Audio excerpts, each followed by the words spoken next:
Yung nagsasalita ng salita ng Diyos, wala siyang sinasabing galing sa sarili. Basa sa 3:34 ng Juan. Sapagkat ang sinugo ng Diyos ay nagsasalita ng mga salita ng Diyos. Ang sugo ng Diyos, nagsasalita ng salita ng Diyos.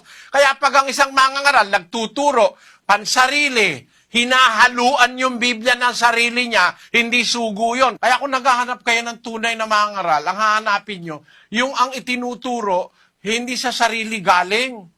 Walang kwenta kasi pag ang turo galing lang sa tao. Marcos 7:7. Datapwat walang kabuluhan ang pagsamba nila sa akin na nagtuturo ng kanilang pinakaaral ng mga utos ng mga tao. Walang kabuluhan, nababaliwala ang relihiyon. Pag ang relihiyon mo may turong utos ng tao.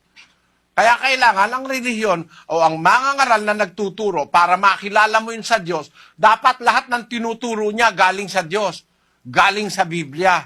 May batayan sa Biblia. Pag wala, huwag ka na magrelihiyon. Baka sakaling maligtas ka pa.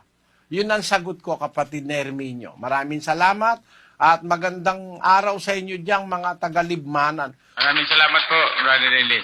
Salamat po.